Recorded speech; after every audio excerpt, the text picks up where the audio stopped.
In a city that never truly sleeps, she learned how to disappear in plain sight. Not because she was weak, but because life had taught her that loving loudly came with consequences. Seo-rin had once believed love was enough. Once believed promises stayed. Once believed that starting over wouldn't mean starting alone. Now she lived carefully, smiling politely, speaking softly, keeping her heart locked behind routines and responsibilities no one ever noticed. Then one evening in Seoul, under rain-soaked lights and unspoken loneliness, a man who had sworn off love sat across from her and felt something shift. He didn't know her past. He didn't know her sacrifices. But for the first time in years, she felt seen. And sometimes that single moment is where love begins again. Before we continue, don't forget to like, share, comment, and subscribe. This will make me so happy. Seoul moved around her in 1,000 directions, yet Seo-rin walked through it as if she belonged to none of them. Every morning she followed the same rhythm. The same subway line. The same cafe near the publishing house where she worked part-time. She liked predictability. It left no room for disappointment. Life had taught her that surprises rarely came bearing kindness. She wasn't always this careful. There was a time when she laughed loudly, when she believed love meant safety, when she thought choosing someone meant being chosen in return. That version of herself felt distant now, like a reflection in glass she no longer recognized.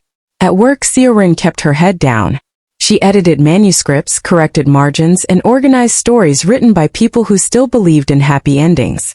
Sometimes she wondered how easily words could promise what life refused to give.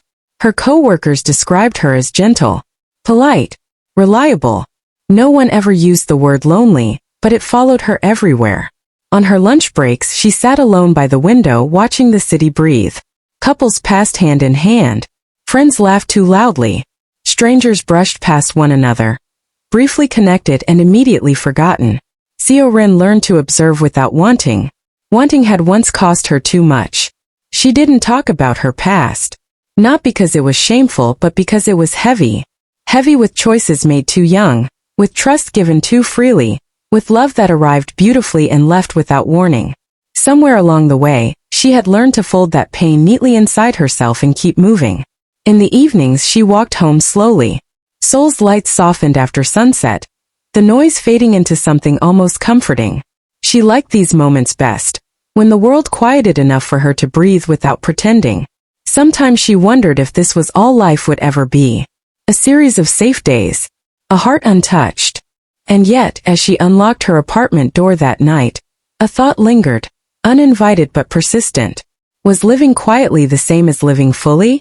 Seo-rin didn't have the answer. But somewhere in the city, fate had already begun to turn toward her. The cafe on the corner of Jongnyo Street was not a place people noticed unless they were looking for quiet. It sat between taller buildings, its sign slightly faded, its windows warm with amber light. Seo-rin liked it for that reason. It didn't demand attention. It simply existed, steady and unassuming.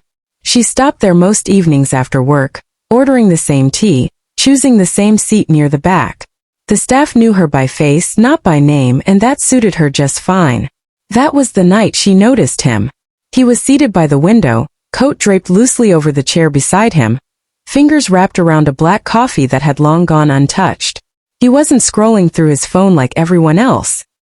He was watching the street, eyes distant, thoughtful, as if he were waiting for something he wasn't sure would ever arrive. Seo-rin felt it before she understood it. A quiet shift. The kind that unsettles calm. She told herself it was nothing. Just another stranger passing through her line of sight. Seoul was full of them. Yet as she settled into her seat, she caught herself glancing up again. He looked ordinary at first glance. Clean-cut. Well-dressed. But there was something worn beneath the polish. An exhaustion that didn't belong to late nights or long workdays. It belonged to disappointment. Their eyes met by accident. He looked away first. Seo-rin's heart fluttered in irritation. At herself, not him. She hadn't felt that small jolt in years. She focused on her tea, on the familiar warmth in her hands, willing her thoughts to settle. But fate, it seemed, had grown impatient. "Excuse me," a voice said gently. She looked up. He was standing beside her table now, hesitant, as though he'd already considered turning back.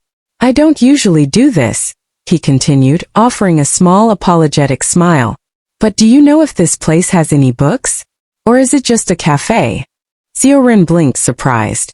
There's a shelf near the counter, she said. Second-hand. Mostly novels. His shoulders relaxed, as if she'd given him more than directions. Thank you.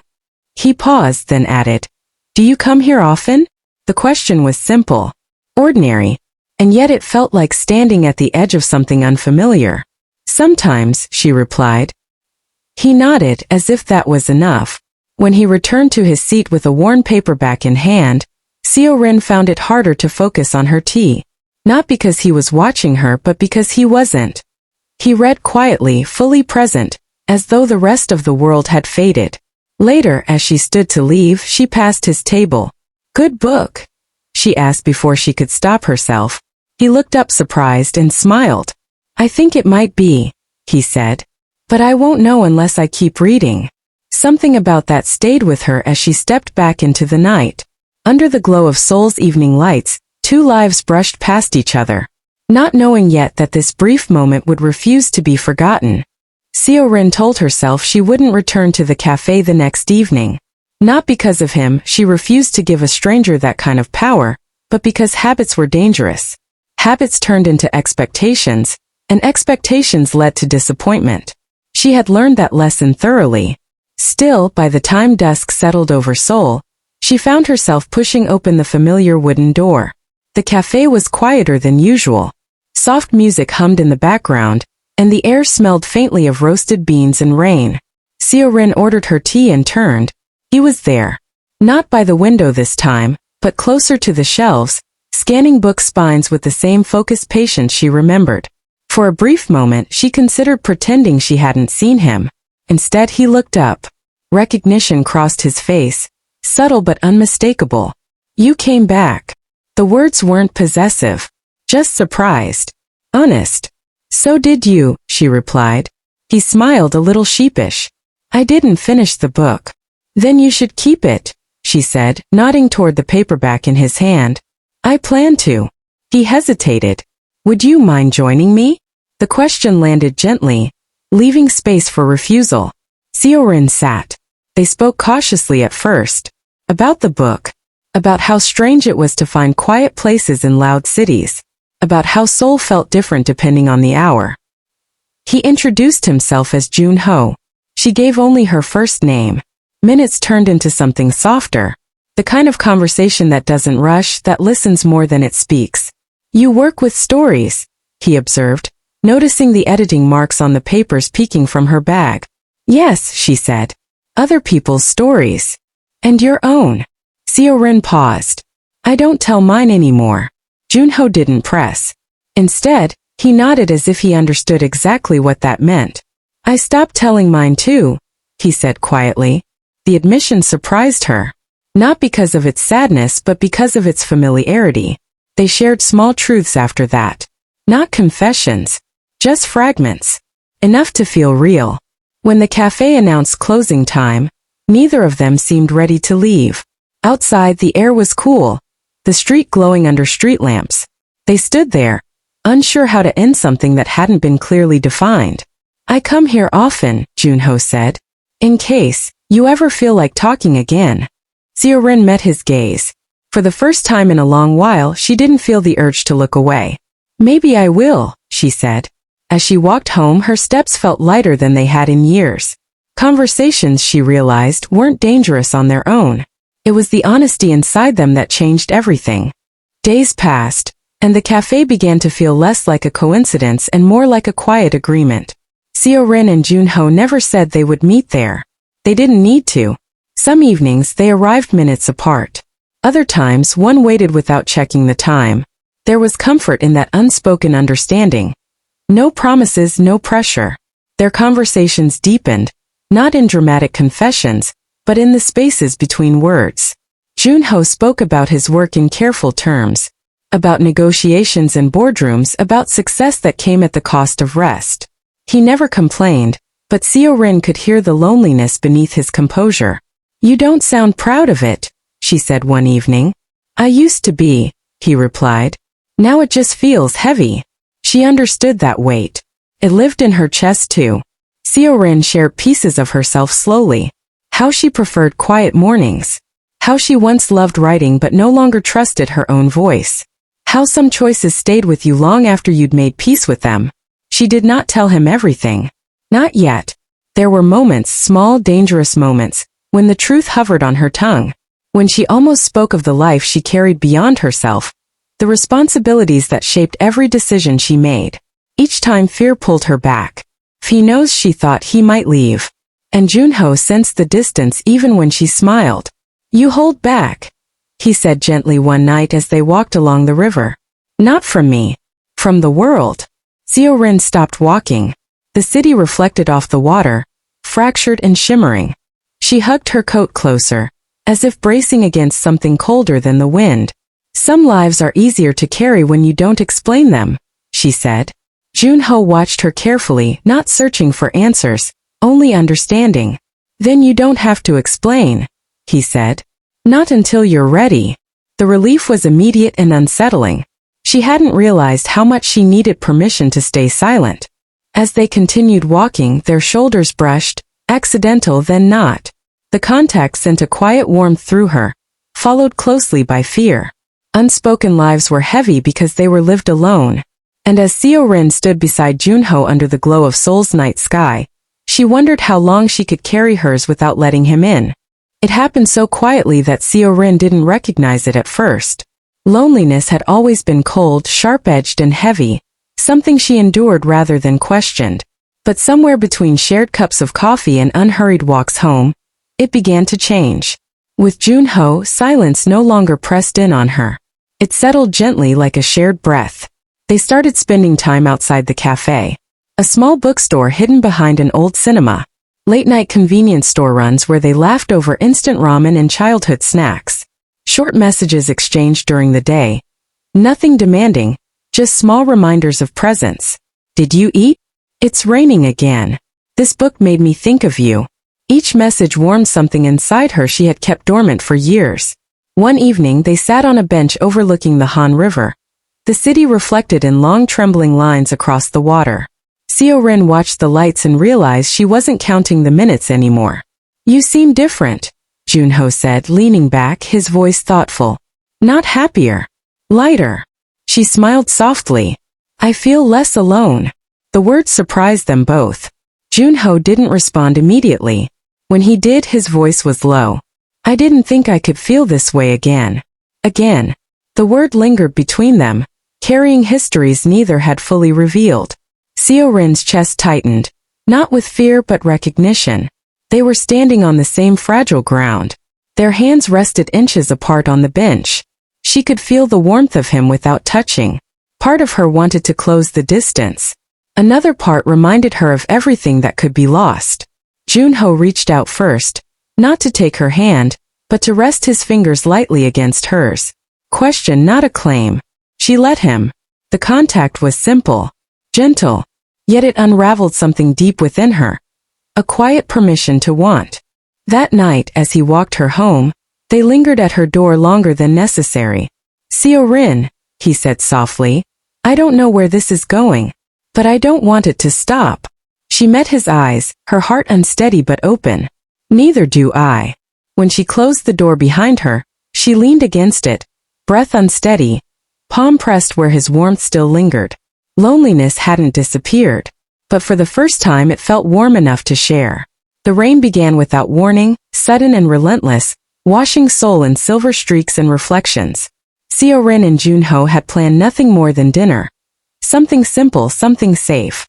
But the storm trapped them inside her apartment, the streets below disappearing beneath sheets of water. When the lights flickered and went out, Seo-rin froze. It happens sometimes, Junho said quickly, sensing her tension.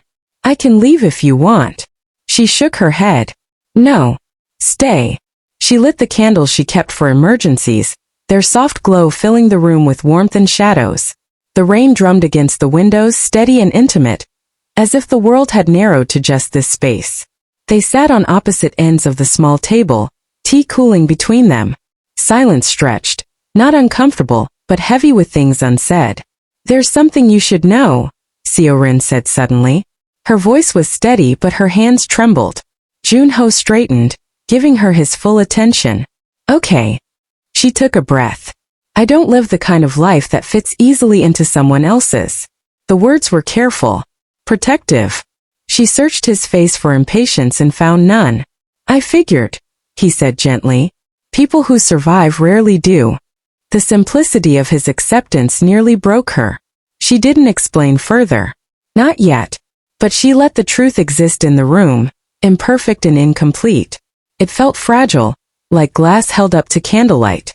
Junho reached across the table, his hand hovering until she nodded. He took her fingers warm and grounding. I'm not looking for easy, he said. I'm looking for real. Outside, thunder rolled softly, distant and forgiving. They didn't kiss. They didn't rush. They stayed there, hands entwined, listening to the rain and learning how to sit with truth without fear. When the lights finally returned, nothing felt the same. Some confessions didn't need words to be understood. And that night, beneath flickering candlelight, Seo-rin realized she was standing on the edge of a life she had never planned, but desperately wanted. Seo-rin had never been good at letting people see the pieces of her she considered broken. They were private, heavy, necessary, and most of all dangerous if exposed. But with Junho, she found herself wondering if she could finally let someone in. Not completely. Not yet. Just enough to test the waters. One evening they walked along the quiet streets near the Han River, the city lights reflecting in puddles like fractured stars. Junho was unusually quiet, his hands in his pockets, eyes scanning the horizon as if searching for something lost. Can I ask you something? He said suddenly. Seo-rin looked at him. Of course. He hesitated. Why do you keep so much inside? You don't have to tell me everything. But, he paused, choosing his words carefully. You feel like you're carrying the weight of the world alone. Seo-rin blinked, surprised that he noticed. Most people assumed quiet meant contentment. I don't know how to explain it, she admitted, her voice soft. Some stories, some parts of life, aren't meant for anyone else. They're yours and they stay with you. Otherwise, they might break someone who isn't ready for them. Junho stopped walking. He turned toward her, gentle but insistent. I don't want you to carry them alone. She wanted to laugh, a brittle, nervous sound, but the truth caught in her throat. How many times had she offered pieces of herself, only to have them rejected or discarded? I'm not sure I can, she whispered. He reached for her hand again, warm and steady. You don't have to. I'm not asking for all of it. Just enough to know you. For the first time in years, Seo-rin felt the impossible trust. Tentative, fragile, terrifying trust. They walked the rest of the way in silence, hands brushing intermittently, not needing words. She didn't share her whole past. She didn't explain the choices she had made, the losses she had suffered, or the nights she had spent crying alone. Not yet. But the weight she had carried for so long felt lighter, not because it had disappeared, but because someone had offered to bear it with her. And for Seo-rin that was enough. Seo-rin had always believed that love required timing, consent, and careful calculation. Every heartbreak she had endured had been the result of misplaced trust, of giving too much to the wrong person. And yet with Junho, love arrived unannounced. Quiet. Irrevocable. It began in small ways. A hand brushed hers as they reached for the same book at the cafe. A laugh shared over a poorly made cup of tea. The way he remembered her favorite songs without being told. Each moment felt insignificant, almost accidental. But it built something undeniable between them. One evening after a long day, they found themselves wandering along Cheonggyecheon Stream. The city lights shimmered on the water, distorted by ripples from the recent rain. Junho stopped suddenly, turning to her with a soft intensity that made her pulse quicken. Seo-rin, he said, voice low and steady. I don't know when it happened, or why, but I care about you. More than I thought I could care about anyone. Her breath caught. She had expected caution, hesitation, but not this raw honesty. I don't know what to say, she admitted, heart pounding. You don't have to say anything, he replied. I'm not asking for permission. I'm just telling you, because I can't keep it inside anymore. The words were like a gentle collision, unexpected, but impossible to ignore. Seo-rin felt her own walls begin to tremble. She wanted to pull back to remind herself of past lessons, of all the reasons she should stay careful. But something in his eyes, steady, warm, unflinching, made her stop, made her want to let him in. Without thinking, she reached for his hand. Not because she had an answer, not because she had a plan, but because she wanted to. He smiled, a slow, quiet smile that made the world feel smaller, warmer. And for the first time in a long time, Seo-rin allowed herself to believe that love could arrive without permission, and that it might just be exactly what she had been waiting for. The city hummed around them, oblivious. The lights reflected on the water, painting their shadows together in a fragile golden glow. And in that moment, nothing else mattered. Seo-rin's heart had never felt so full, and yet never so fragile. The weeks with Junho had been gentle, warm, filled with laughter and quiet understanding. Yet every night as she lay in bed, a familiar fear crept in. What if I let him in and lose him too? Love, she reminded herself, was a risk she had survived before. And survival, she knew, often meant walking away before heartbreak could find her. But now, walking home under the soft glow of street lamps, Junho slipped his hand into hers. His touch was steady, confident, and the warmth of it chased away some of her fear. "You're quiet tonight," he said softly. "I'm thinking," she admitted. "About everything." He nodded. "About the past?" She hesitated. Then quietly, "And the future. About giving myself to something I don't know will last." Junho stopped walking and faced her. His eyes were steady, unwavering, full of a patience that felt like safety. "Seo-rin, love isn't about guarantees. It's about choosing someone anyway. Even when you're scared." The word struck her with an intensity she wasn't prepared for. For years she had chosen caution over connection, silence over vulnerability. But standing there with him hand in hand, she realized something. Fear could no longer decide for her. I want to try," she whispered, her voice trembling. Junho smiled softly, brushing a strand of hair from her face. "Then we'll try together. No rules. No expectations. Just us." The tension that had clung to her chest for years began to ease, replaced by a fragile hope. She knew it wouldn't be easy. Life rarely allowed perfect timing. Past wounds wouldn't vanish overnight. But for the first time in a long time, she felt ready to risk it, to choose happiness even knowing the stakes. As they continued walking, their hands intertwined naturally. Seo-rin realized that sometimes, the bravest thing a person could do was to open their heart again, and trust that someone would meet it halfway. The city stretched endlessly around them, full of noise, neon, and unspoken possibilities. And tonight, she chose to step into it, without fear, without reservation, with hope guiding her way. Spring had arrived in Seoul with a quiet elegance. Cherry blossoms lined the streets, petals drifting like soft pink snow, painting the city in fragile beauty. Seo-rin walked slowly through the park near the Han River, her heart lighter than it had been in years. Life was never perfect, she knew that. But for the first time it felt full. Warm. Possible. Junho was already waiting for her by their favorite bench, hands in his pockets, eyes scanning the blossoms with the same calm patience that had drawn her to him. When he saw her, his face softened into a smile that made the world shrink to just the two of them. "You're late," he teased gently, though the warmth in his voice betrayed how much he had been waiting. "I wanted to enjoy the walk," she replied, letting a small smile escape. "And the blossoms." He stepped closer, brushing a stray petal from her hair. "I think you've taught me something," he said quietly. "That love doesn't need perfection, just needs honesty, courage, and sometimes a little patience." Seo-rin's chest tightened. "I was afraid for a long time," she admitted. "Afraid of letting someone in. Afraid of failing at happiness again." "You didn't fail," he whispered. "You survived. And now we try together." The petals swirled around them as he reached for her hand. This time there was no hesitation, no fear. Only steady warmth and the quiet certainty of being exactly where they belonged. Seo-rin looked at him and felt a peace she hadn't known since long before she had learned to live quietly. The past, with all its weight, was still there, but it no longer held her captive. "I choose this," she said softly, "choosing us, even if it's uncertain, even if it's fragile. I choose it anyway." Junho smiled, eyes glistening. Then I choose you too. Every day. They sat together beneath the cherry blossoms, hands intertwined, hearts beating quietly in tandem. The city hummed around them, but in that moment it didn't matter. There was only this, the soft light, the gentle bloom of spring, and the promise of a love that had arrived gently, quietly, and irrevocably. And sometimes love didn't roar. Sometimes it whispered.